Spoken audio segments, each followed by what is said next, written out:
Assalamualaikum warahmatullahi wabarakatuh. Bismillahirrahmanirrahim. Alhamdulillahirrahmanirrahim. Wassalatu wassalamu ala asrofil anbiya wal mursalin Muhammadin wa ala alihi washabihi ajmain. Amma ba'du. Bapak Ibu yang berbahagia, alhamdulillah pada kesempatan pagi hari ini kita bisa berkumpul di sini.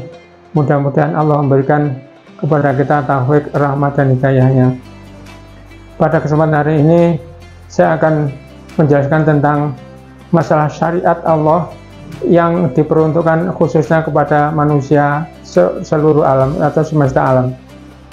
Syariat yang kita pahami sebagai aturan-aturan Allah yang harus ditaati oleh manusia khususnya.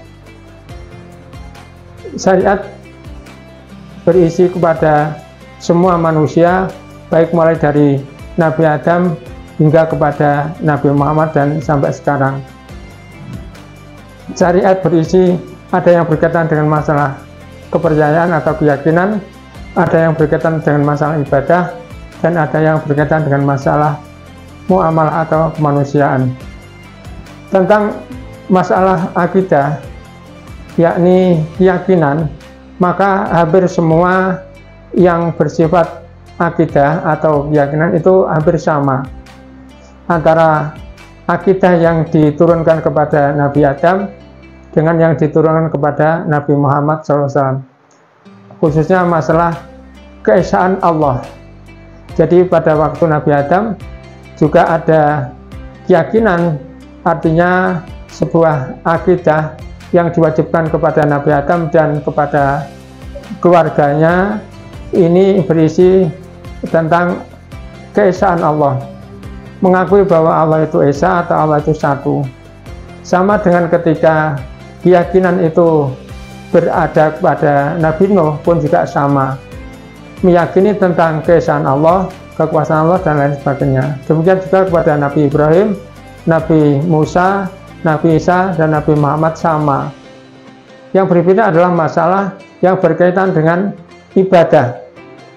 Jadi ketika ibadah diturunkan kepada Nabi Adam, ini berbeda dengan yang diturunkan kepada Nabi Ibrahim, Nabi Musa, khususnya kepada Nabi Muhammad. Demikian juga tentang masalah muamalah.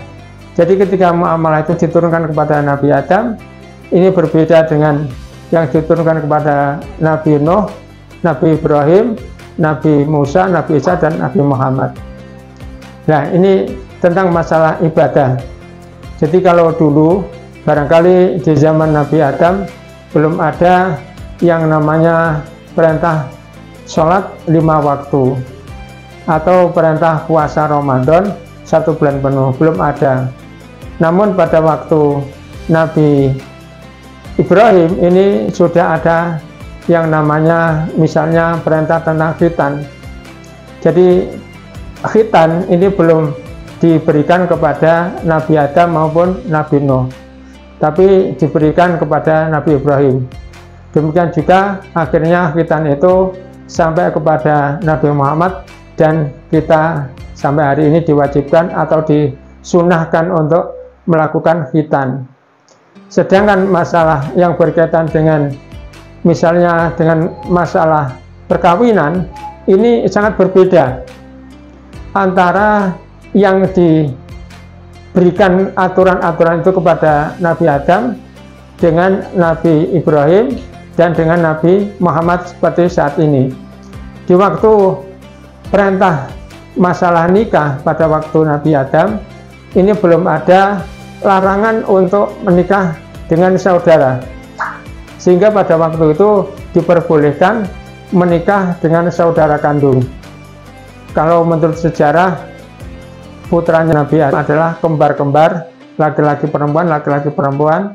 Nah, ini yang diperbolehkan adalah yang tidak satu kelahiran, artinya yang berbeda.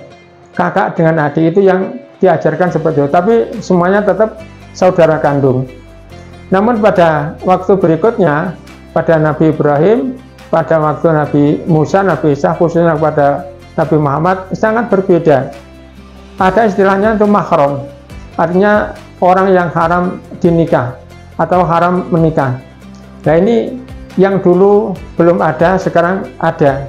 Oleh karena itu sekali lagi tentang masalah yang berkaitan dengan larangan-larangan seperti ini harus kita taati sekarang.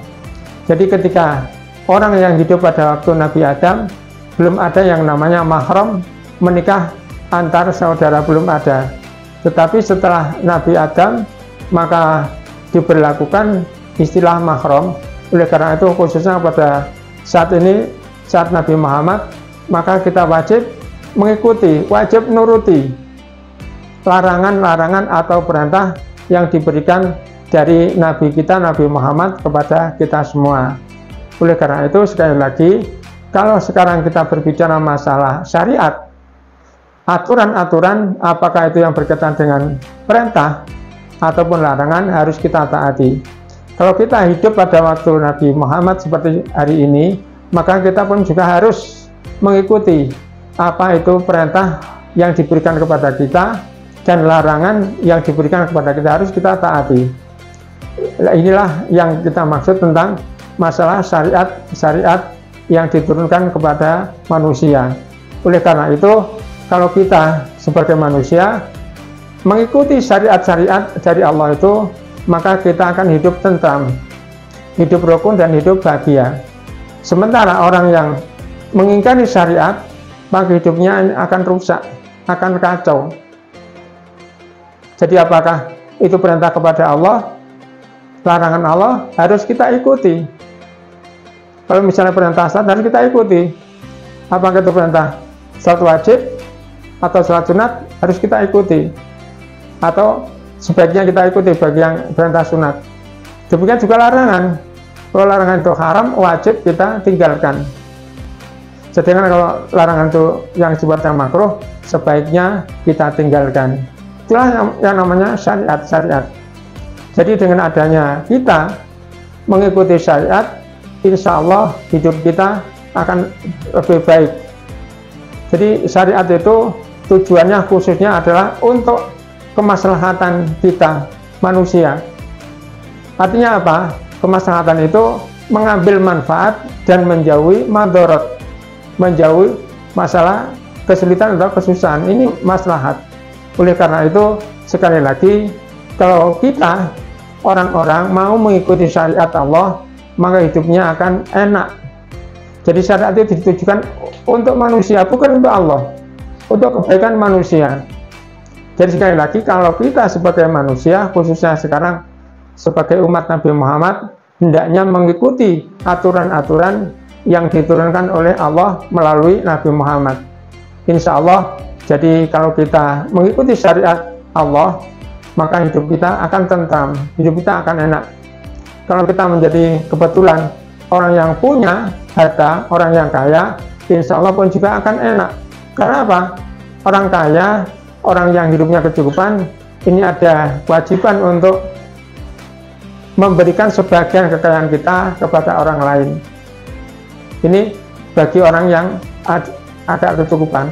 Sementara bagi orang yang kekurangan, ini ada hak untuk menerima yang berupa zakat maupun sedekah. Walaupun Nabi Muhammad tidak pernah mau diberi zakat, tidak pernah mau diberi sedekah. Nabi Muhammad tidak mau, ditolak. Tapi kalau hadiah, Nabi Muhammad mau. Jadi Nabi Muhammad bersama saudaranya, bersama keluarganya, tidak mau mengambil barang zakat, tidak mau mengambil barang sedekah.